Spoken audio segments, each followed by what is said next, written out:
Pour les soldats de la 669, l'unité de recherche et de sauvetage de l'armée israélienne, le quotidien est souvent imprévisible. Ils peuvent à tout moment passer du sauvetage d'un randonneur dans le Negev à une mission au Liban pour sauver un pilote abattu. Même une fois dans son hélicoptère, le soldat de la 669 a rarement idée de la mission qui l'attend. L'unité 669 aéroportée de sauvetage et évacuation au combat de Tsahal intervient dans les situations les plus critiques. Ces hommes sont prêts à toute éventualité, secours en haute montagne, mission de plongée ou encore même combat armé. C'est une des unités d'élite des forces spéciales de Tsahal. Alors comment devient-on membre de la 669 ? Et comment ces hommes gèrent-ils la pression et l'incertitude permanente ? Même si l'objectif principal de l'unité est de secourir tout pilote tombé en territoire ennemi, on fait souvent appel à son expertise pour secourir des soldats blessés ainsi que des civils nécessitant une évacuation d'urgence par hélicoptère. L'unité a pour devise « Dans la détresse, tu as appelé et je t'ai secouru ». En cas de besoin, la 669 répond toujours présent. Mais Tsahal n'a pas toujours disposé d'une telle unité.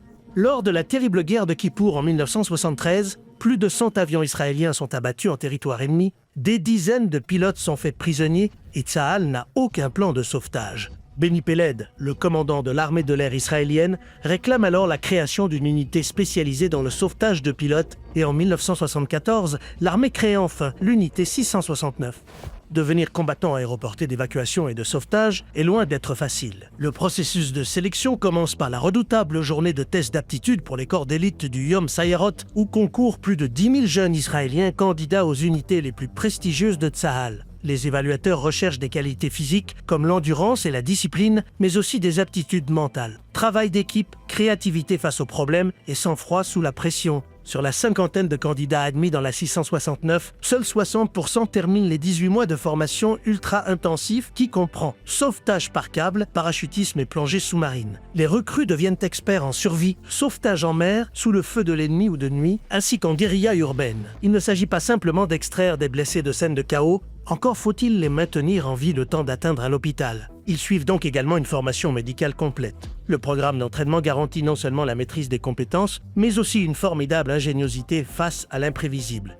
Enfin arrive l'examen de fin de formation, un redoutable stage de survie de 6 jours.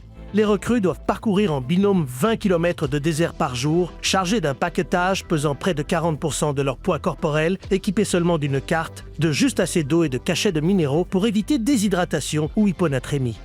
Opérant en secret, les recrues doivent se déplacer de nuit pour rester indétectables. Ils reçoivent chaque matin un nouvel itinéraire et sont soumis à des épreuves auxquelles il est impossible de se préparer. Épreuves qui leur serviront de leçons dans leurs missions à venir. La formation 669 dure 1 an de plus que celle des autres unités de combat, coûtant à Tsahal plus d'1 million de shekels par soldat. Mais nul budget de formation ne pourra prémunir les membres de l'unité face aux défis qui les attendent.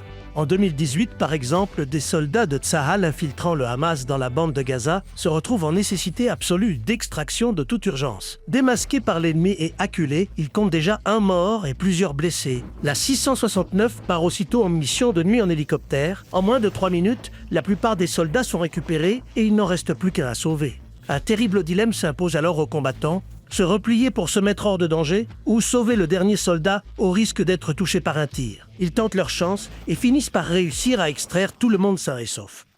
Pendant les 18 mois de formation, on vit dans l'incertitude la plus totale. Quand est-ce qu'on mange? Où et quand on va dormir?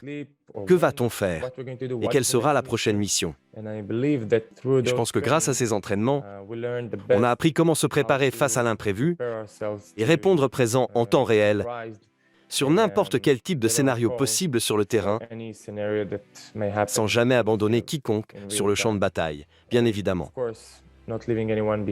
L'unité 669 étant souvent la première à intervenir médicalement, ces équipes se composent d'un médecin, d'un secouriste et de plusieurs fantassins ayant suivi une formation médicale complète. Certains paramédics sont issus de la 669 et ont suivi une formation médicale spécialisée, les autres sont issus de diverses unités de combat. Tous réservistes, les médecins sont d'anciens soldats ayant poursuivi des études de médecine. Même si en principe, paramédics et médecins ne participent pas au combat, ils suivent tout de même un entraînement tactique intensif en cas de besoin. Malgré de longs mois de formation et une expertise médicale, pour les hommes de la 669, certaines missions sont parfois plus éprouvantes émotionnellement que physiquement. En 2018, 25 adolescents israéliens en sortie scolaire se retrouvent piégés par une crue soudaine. La 669 fouille alors le désert de long en large, en quête du moindre signe de vie et du moindre objet, simple vêtement ou chaussures. Après être descendus en rappel jusqu'aux eaux torrentielles, les soldats de l'unité récupèrent 13 élèves indemnes, puis ensuite 2 autres sauvés in extremis qu'ils évacuent vers l'hôpital de Be'er-Sheva.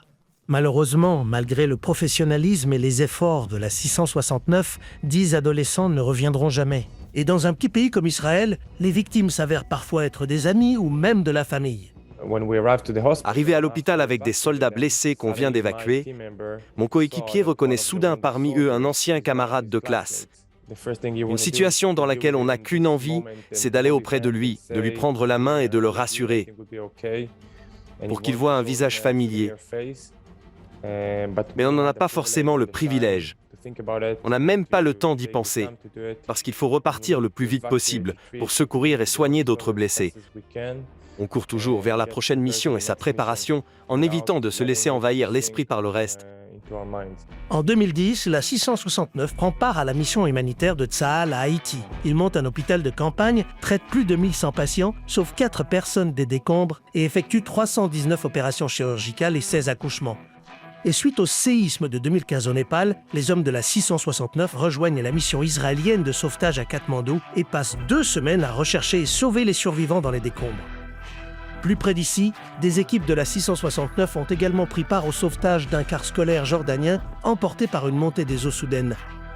Ces situations impactent profondément les membres de la 669. Malgré les moments difficiles vécus durant leur service, sauver des vies devient une seconde nature pour beaucoup d'anciens de l'unité. Un quart d'entre eux poursuivent des études de médecine après l'armée et certains d'entre eux réintègrent l'unité en tant que médecins réservistes. En 2014, des vétérans de l'unité fondent l'association CAT, qui offre aux anciens combattants des ateliers de coaching, de réseautage ou de thérapie. Le retour à la vie civile pouvant être difficile, une structure de soutien d'anciens soldats partageant des expériences similaires est essentielle, voire même parfois vitale.